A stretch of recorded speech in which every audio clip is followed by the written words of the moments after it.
no livro dos Salmos, no Salmo 116, no versículo 5.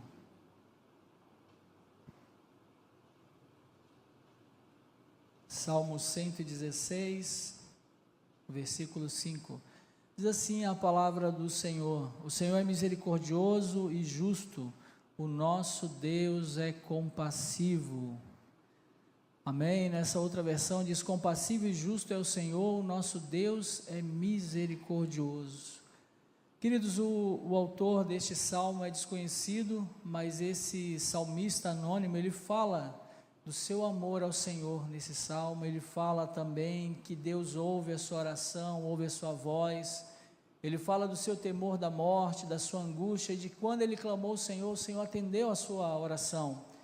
E ele nos diz que o Senhor é misericordioso e justo, e que o nosso Deus é compassivo.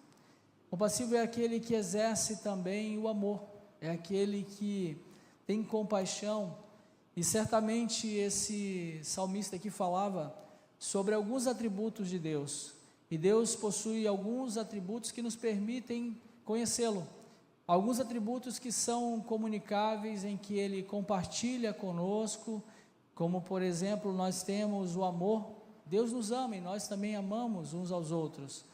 Também a misericórdia de Deus é exercida sobre as nossas vidas, e Deus também nos permite exercer misericórdia.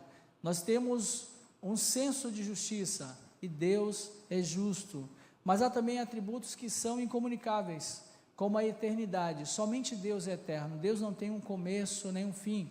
Nós começamos, nós nascemos em um determinado momento, vamos morrer, e aqueles que creem no Senhor terão a vida eterna, têm a vida eterna, mas nós não temos a eternidade como sendo um atributo nosso.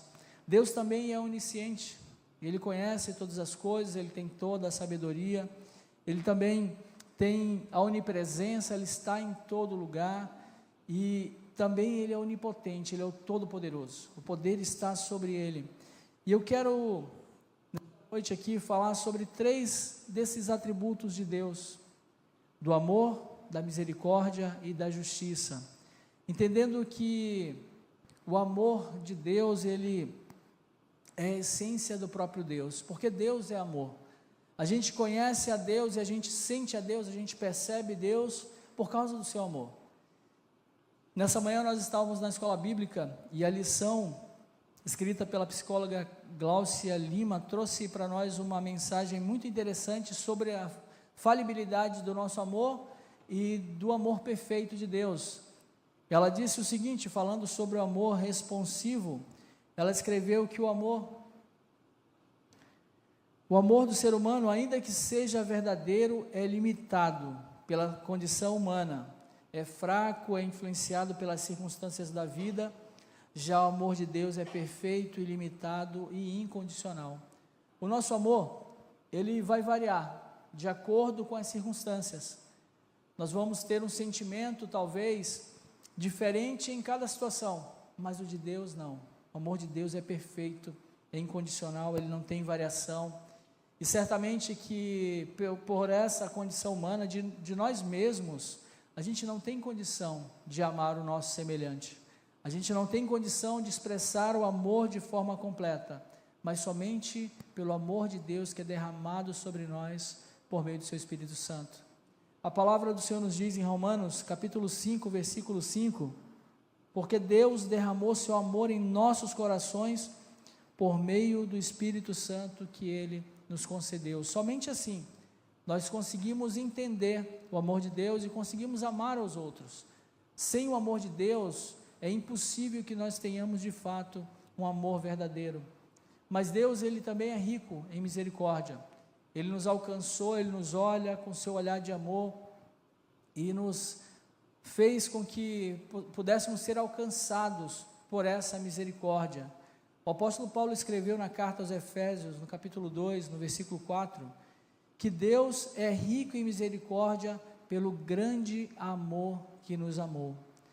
E também Deus é um Deus de justiça, Ele é um justo juiz. Esse mesmo Deus de amor, esse mesmo Deus de misericórdia, um dia vai julgar todos de acordo com as suas ações. O salmista escreveu no Salmo 7, versículo 11, que Deus é um Deus justo, um Deus que manifesta a cada dia o seu furor. Certamente a gente não consegue, talvez, comparar o nosso amor, a misericórdia que nós exercemos e a justiça que praticamos com o amor, a misericórdia e a justiça de Deus. Porque muitas vezes nós amamos por uma circunstância e mudamos esse amor. Nós julgamos de acordo com os nossos interesses e nem sempre exercemos misericórdia. Então nós precisamos de Deus para que de fato possamos manifestar esse perfeito amor. Sem Ele é impossível. E o primeiro ponto que eu quero trazer nessa noite é exatamente que Deus é amor. E o amor é a essência do próprio Deus Todo-Poderoso. O apóstolo João, na sua primeira epístola, no capítulo 4, no versículo 7 a 9, ele escreve sobre esse amor, ele fala desse grande amor de Deus. Ele diz o seguinte: amados, amemo-nos uns aos outros, pois o amor procede de Deus. Aquele que ama é nascido de Deus e conhece a Deus. Quem não ama não conhece a Deus, porque Deus é amor. E ainda ele diz: foi assim que Deus manifestou o seu amor entre nós, enviou o seu Filho unigênito ao mundo, para que pudéssemos viver por meio dele. Eu já falei algumas vezes aqui e repito que nenhum de nós entregaria o nosso filho para morrer por alguém, para servir de sacrifício por outra pessoa. É mais fácil que nós venhamos entregar a nossa vida pelo nosso filho, mas Deus demonstra o seu grande amor enviando o seu filho amado, o seu único filho unigênito, para morrer por mim e por você. E Deus poderia ter enviado um anjo, poderia ter criado uma criatura celestial para sofrer esse sacrifício, mas Ele escolheu nos entregar o melhor, e Ele entregou o seu Filho para morrer por nós. É inexplicável esse amor, é de uma forma tremenda que nós não conseguimos compreender como Deus manifesta esse amor por nós, mas esse amor sacrificial, ele faz com que nós possamos amar a Deus, e nós o amamos porque Ele nos amou primeiro. Nós que éramos ofensores de Deus, que pecamos contra Deus, que blasfemamos, que desagradamos a sua vontade, o seu Espírito Santo, que em diversos momentos fizemos aquilo que agradava ao nosso coração, mesmo sendo contrário a Deus, Deus ele manifesta o seu amor e a sua misericórdia para conosco. E Romanos, no capítulo 5, no versículo 8, nos fala de como Deus demonstra esse amor. Ele diz assim, o apóstolo Paulo na carta aos Romanos: mas Deus demonstra seu amor por nós, Cristo morreu em nosso favor quando ainda éramos pecadores. E é interessante pensar que nós nos aproximamos das pessoas quando elas nos correspondem de alguma forma, quando há algum interesse, mas o que nós temos para oferecer para Deus?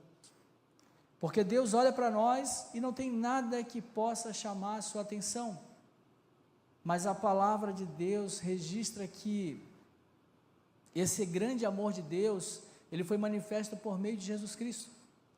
E talvez a maior declaração de amor que podemos conhecer está expressa em João 3,16, que diz: porque Deus amou o mundo de uma tal maneira, que deu o seu Filho unigênito, para que todo aquele que nele crê não morra, mas tenha vida eterna. E é um amor inexplicável, porque nós tentamos pensar e mensurar como é possível alguém entregar o seu filho, de que maneira. Jesus, ele enfrenta a morte, ele se entrega na cruz para que nós tivéssemos vida, para que nós compreendêssemos o verdadeiro amor de Deus, e somente dessa forma nós conseguimos amar a Deus de todo o nosso coração, de toda a nossa alma, de toda a nossa força e com todo o nosso entendimento, e também amar o nosso próximo como a nós mesmos. O nosso amor ele é muito falho, nós temos muitas dificuldades em amar, mas Deus nos ensina que precisamos amar, e Ele nos dá um caminho para que de fato a gente possa demonstrar esse amor por Ele. Não que Deus precise do nosso amor, mas Ele nos ensina para que possamos ter uma comunhão com Ele, ter um relacionamento de amor diante dEle. Isso é possível declarar que amamos a Deus se nós amarmos o nosso irmão.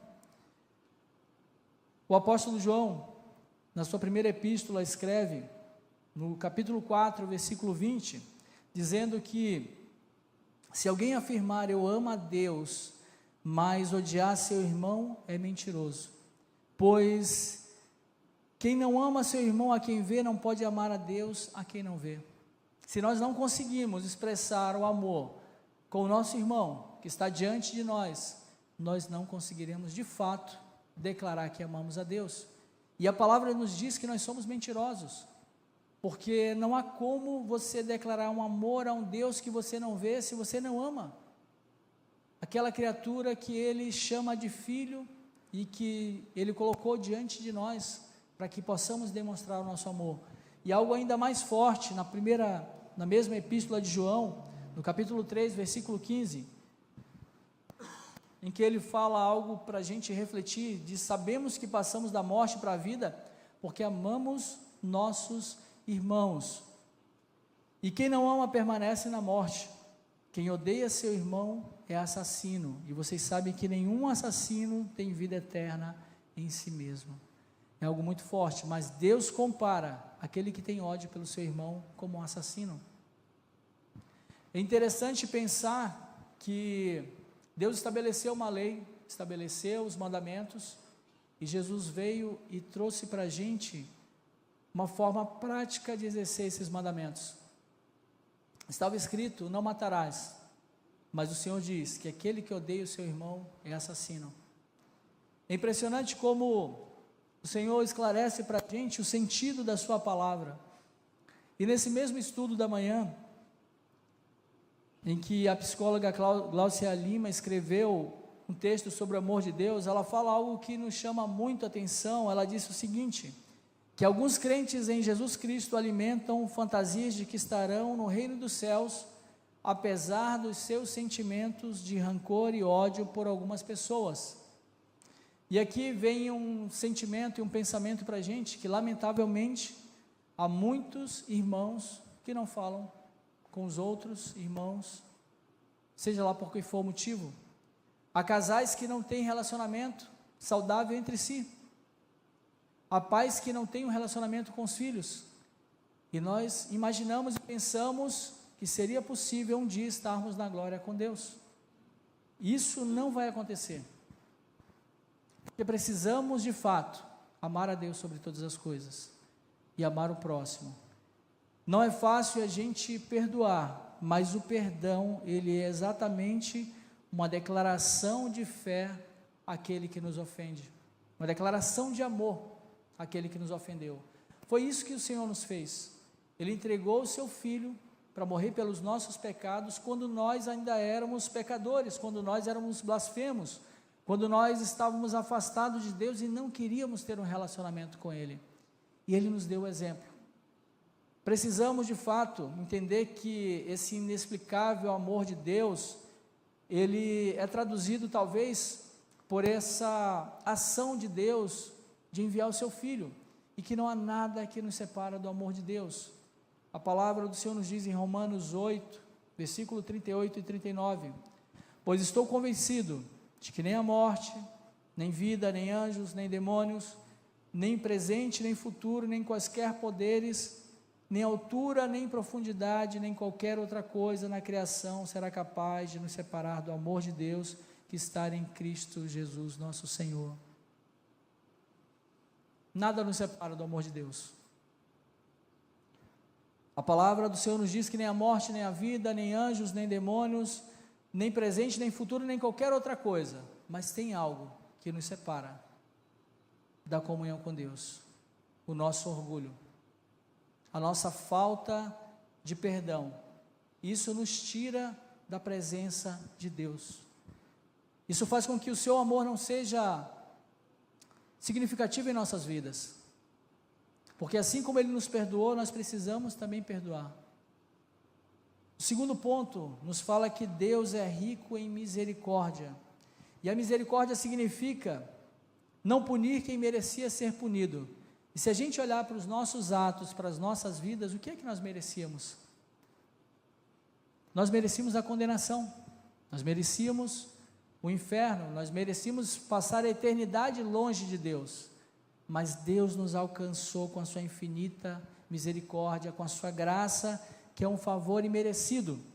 Nós merecíamos a condenação, mas Deus nos dá a vida eterna, e é por causa desse grande amor, conforme o profeta Jeremias escreveu no livro das Lamentações, capítulo 3, versículo 22 e 23, que graças a este grande amor do Senhor é que não somos consumidos, e que ainda, que as suas misericórdias são inesgotáveis e se renovam a cada manhã. Eu e você estamos aqui esta noite, porque a misericórdia do Senhor se renovou sobre as nossas vidas. Se não fosse pela misericórdia e pelo amor do Senhor, talvez já estivéssemos mortos, estávamos condenados à morte eterna, mas o Senhor nos alcançou com a sua infinita misericórdia. E o salmista Davi expressou no Salmo 103, a partir do versículo 8, também algo sobre a misericórdia de Deus. Ele diz que o Senhor é compassivo e misericordioso, muito paciente e cheio de amor, não acusa sem cessar, nem fica ressentido para sempre. É impressionante como nós agimos. Quando alguém nos ofende, a gente fica ressentido, ainda que a gente não gere ódio no nosso coração, nem rancor, mas a gente fica ressentido, isso é da natureza humana, mas Deus não é assim, e diz ainda que não nos trata conforme os nossos pecados. Imagina se Deus retribuísse a cada um de nós, de acordo com tudo aquilo que ofendemos a Ele, de que maneira nós estaríamos? E Ele diz que, também, pois como os céus se elevam acima da terra, assim é grande o seu amor para com os que o temem. Como o Oriente está longe do Ocidente, assim Ele afasta para longe de nós as nossas transgressões. E como um pai tem compaixão de seus filhos, assim o Senhor tem compaixão dos que o temem, porque Ele conhece a nossa estrutura e sabe que somos pó. O Senhor nos fez, Ele sabe a nossa dificuldade, sabe que carecemos da sua misericórdia, mas quando nós confessamos os nossos pecados, nos humilhamos diante de Deus, Ele tem misericórdia de nós e perdoa os nossos pecados, e afasta de nós as nossas iniquidades. E tem um personagem na Bíblia que me chama muita atenção, da grande misericórdia do Senhor, que está no livro de 2 Crônicas, segundo livro de Crônicas, capítulo 33, o rei Manassés, filho do rei Ezequias, rei de Judá. A palavra do Senhor nos diz que ele fez, a partir do versículo 2, diz que ele fez o que o Senhor reprova, imitando práticas detestáveis de outras nações, que ele reconstruiu os altares idólatras de seu pai, que seu pai Ezequias havia demolido, ergueu altares para os deuses pagãos e fez postes sagrados, inclinou-se diante de todos os exércitos celestes, e diz ainda que ele prestou culto a eles, construiu altares no templo do Senhor, onde Salomão dedicou a Deus, e ainda mais, que ele queimou seus filhos em sacrifício. Ele praticou feitiçaria, adivinhação e magia, consultou médios e espíritas e tomou uma imagem esculpida que havia feito e colocou no templo do Senhor. E por isso o Senhor enviou contra eles os comandantes do exército do rei da Síria, os quais prenderam Manassés e o levaram para a Babilônia. Certamente que nós, com todas as nossas iniquidades, com todos os nossos pecados, com tudo aquilo que fizemos para desagradar o Senhor, nós não chegamos nem perto daquilo que fez Manassés, ao ponto dele sacrificar os seus filhos, ao ponto dele profanar o templo do Senhor, ao ponto dele adorar diversos deuses, sabendo que só existe um Deus. Mas a Bíblia nos diz que onde abundou o pecado, superabundou a graça, e de uma forma impressionante, na sua angústia, fala lá no versículo 12, que ele buscou o favor do Senhor, o seu Deus, humilhou-se diante do Deus dos seus antepassados, E quando ele orou, o Senhor ouviu e atendeu o seu pedido. Trouxe ele de volta e deu novamente o seu reino. E a partir dali, então, Manassés reconheceu que o Senhor é Deus. Ele derrubou os altares, ele passou a adorar somente a Deus. E mesmo uma pessoa que cometeu pecados tão abomináveis, que praticou atos terríveis, foi alcançado pela misericórdia de Deus. Às vezes nós ficamos pensando que pecamos e que fizemos algo tão terrível que Deus não nos perdoa. Mas a misericórdia do Senhor, ela é inesgotável com aqueles que se arrependem. Mesmo Manassés, um rei terrível, foi alcançado pela misericórdia do Senhor. E a palavra de Deus nos diz que se confessarmos os nossos pecados, Ele é fiel e justo para nos perdoar. É necessário apenas que a gente se arrependa, porque Deus é um Deus de amor, um Deus de compaixão, e Ele se compadece de nós como um pai tem compaixão dos seus filhos. A gente lembra, por exemplo, do pai daquele jovem que nós conhecemos como filho pródigo, que ele sai da casa do seu pai, leva a sua herança, gasta tudo ali de forma irresponsável e depois começa a passar necessidade, e ele reflete na sua condição e diz: eu voltarei para o meu pai porque eu pequei contra o céu, pequei contra ele, e eu vou me arrepender, vou me colocar diante do meu pai e quero ser apenas tratado como um dos seus trabalhadores, porque lá eles têm comida. Ele faz todo um discurso, mas depois, quando ele chega na casa do pai, ele se aproxima, o pai agarra, o beija, tem compaixão dele, e sequer quer ouvir o seu discurso. O pai não lança em rosto os seus pecados, assim como Deus faz conosco. Deus não lança em rosto as nossas transgressões. Pelo contrário, Ele afasta de nós. E assim como aquele pai reconduziu aquele filho e restituiu a sua condição de filho, assim também Deus faz conosco, quando buscamos e nos arrependemos dos nossos pecados. Porém, há uma situação: esse mesmo Deus de misericórdia, esse mesmo Deus de bondade, de amor, é um Deus que julgará cada um segundo as suas ações.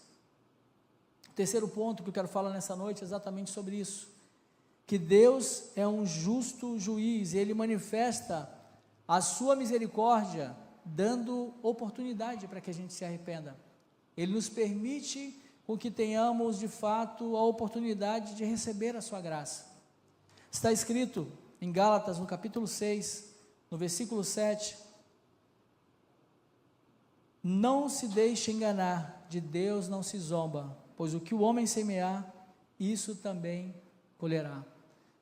Por vezes a gente imagina que por Deus ser um Deus de amor, um Deus de misericórdia, Ele não vai nos punir. A gente imagina que podemos continuar vivendo a nossa vida da maneira que desejamos e que nada vai acontecer, porque até agora o Senhor teve misericórdia de nós. Mas a palavra também nos diz que o Senhor, muitas vezes Ele age com paciência nas nossas vidas, porque Ele deseja que nós cheguemos ao arrependimento. Ele não quer que ninguém se perca, mas Ele quer que todos cheguem ao arrependimento. Mas a palavra do Senhor nos alerta: de Deus não se zomba. Precisamos de fato viver uma vida de arrependimento diante do Senhor.